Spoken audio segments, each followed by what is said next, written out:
Hello everyone, good morning. সকাল সকাল বৃষ্টি শুরু হয়ে গেছে। আর বৃষ্টি হলে আমাদের গ্রামের পরিবেশটা দেখো কত সুন্দর লাগে। আকাশে রয়েছে প্রচুর মেঘ, মনে হচ্ছে আজকে সারাদিনই বৃষ্টি হবে। অনেক দিন আগে আমি সবজি চাষ করেছিলাম। এখানে দেখো চাল কুমড়া গাছ রয়েছে, কুমড়ো গাছ রয়েছে, লঙ্কা গাছ রয়েছে, আর এদিকটা আছে বেগুন গাছ, পুঁই শাক গাছ রয়েছে। এত জঙ্গল হয়েছে বোঝাই যাচ্ছে না। এইখানে সকালবেলা পরিষ্কার করেছি আমি। এখানে ছিল প্রচুর ডাঁটা গাছ, ছোট ছোট, সেগুলো তুলে ফেলেছি। এখন আমি ভাজবো। বৃষ্টি পেয়ে গাছগুলো আরও সুন্দর হয়েছে, তবে ঘাসও হয়েছে প্রচুর। জানলার পাশে ভিডিও করতে বসে আমি পুরো ভিজে গেছি, এত বৃষ্টি হচ্ছে। তো মাম্মা এখানে হরলিক্স দিয়ে দুধ দেয় আর বিস্কিট দিয়ে খাচ্ছে। আমি রান্না বসিয়ে দিয়েছি। বৃষ্টির দিনে কে আম মাখা খায় রে ভাই? আরে লুকাই লুকাই খেলাম কই? না, লুকাই লুকাই আম মাখা খেলে তো তাহলে বাটিটা ওইভাবে রাখতাম না সামনের উপরে একটা আঠি রেখে। তাহলে ভাবো নিজেরা লুকিয়ে লুকিয়ে খাইছো, তাও তোমরা আমার দিয়ে খাও না। আমি মাগাইছি, মা আমি আর মিলে কপ কপ কপ মারতেছো। তুই তো দিয়েছিস আমাকে অল্প একটু, বেশি দিসনি তো। তোমার ভাগে তো তোমার মেয়ে খাচ্ছে। কাঁদবো না, হ্যাঁ? দেখো আম মাখা নিয়ে কি করে। তারপরে এবার বৃষ্টির দিনে, হ্যাঁ, এমন না যে বিশাল রোদ্দুর উঠেছে বা ভীষণ গরম পড়েছে, তেমনটা কিন্তু না। আমের পুরো ক্রেভিংস, যত আমরা তত আম খাবো। আর এতদিন যে বলছি পল্লবী একটু আম মাখা, তখন তো মাখাসনি। এখন আম খাওয়ার টাইম। কারণ পেকে যাচ্ছে আম, কাঁচা আমের সিজন শেষ হয়ে যাচ্ছে।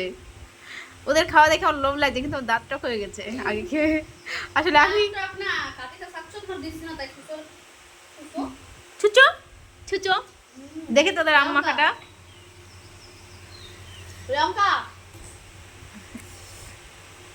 খাওয়া দাওয়া কমপ্লিট হয়ে গেছে, এখন বসে আছি, চিরুনি করবো। পাগলের মতন চলে এসেছি। যাবো একটু বাজারে, মা আম পাঠিয়েছে, আম আনতে যাবো আমি আর পল্লবী। এই গাইস দেখো, বৌদি এখন সাইকেল টানছে, দেখছো?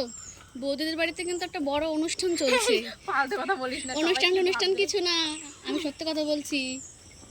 আর বৌদিদের বাড়িতে কিন্তু হচ্ছে সামনে বৌদির হচ্ছে অ্যানিভার্সারি, তো তাই বৌদির অ্যানিভার্সারির বাজারটা বৌদি নিজে করেছে। দেখো, আরে এই দেখো, একদম মুখ দেখো, মুখ দেখা যাচ্ছে। কত বাজার নিয়ে এসেছি। তো আমি আর পল্লবী কিন্তু বাজার করি, ঠিক আছে? আমাদের বাড়ি আমি বাজার করি, আর পল্লবীদের বাড়ি পল্লবী বাজার করে। আমরা অনেক কাজ করি। হ্যাঁ, কাজের সাইকেল দেখো গাইস, সাইকেল দেখছে কোনো কিন্তু বেল্ট হেল নাই। বেল্ট নেই, আর বেল্ট বলছি, বেল বেল বেল নেই। আর ওই যে কি বলে, আরে কি বলে, আরে ব্রেক ব্রেক কিচ্ছু নেই সাইকেলে, ঠিক আছে? আমার কি বিয়ে হয়েছে?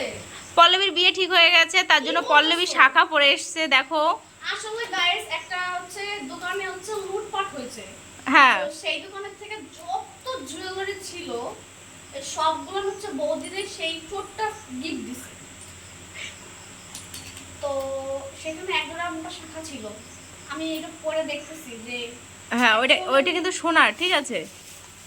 অ্যাকচুয়ালি আমাকে কেমন লাগতেছে। ও তার সঙ্গে এর সঙ্গে এইটা, বাহ, খুব সুন্দর লাগছে। বাবা কদিন পরে বিয়ে, এটা পরলেই ভালো লাগবে, খুব সুন্দর সুন্দর লাগছে হাতে। এই চুড়ি টুড়ি আছে নাকি দেখি? না, চুড়ি নেই, ও ঢুকবে না। এই চুড়ি তো, এটা হচ্ছে আমাদের গুনগুনের জন্য। গুনগুন আসো, তোমাকে একটু পরাই দিই। আসো আসো। এ বলবে হাতে ভালো লাগছে সত্যি সত্যি। আর সত্যি কি বলবো, ওর বিয়ে ঠিক হয়ে গেছে, প্রায় কাছাকাছি দিন চলে এসছে। হ্যাঁ, এগুলো হচ্ছে আমাকে ঢুকবে না, আমার হাতের জন্য এরকমই ঠিক আছে। আর অ্যাকচুয়ালি আমি মোটা শাখা নিব এই কারণে যাতে সোনাটা একটু অনেক বেশি পাওয়া যায়, কারণ এখন সোনার যে দাম, আমাদের বাড়ির লোক অনেক কিচ্ছা। আর সেই হিসাবে আমি বলবো যে আমি পাতলা কোনো শাখাই নিব না, আমি নিলে একটু না বেশি মোটা না মোটা।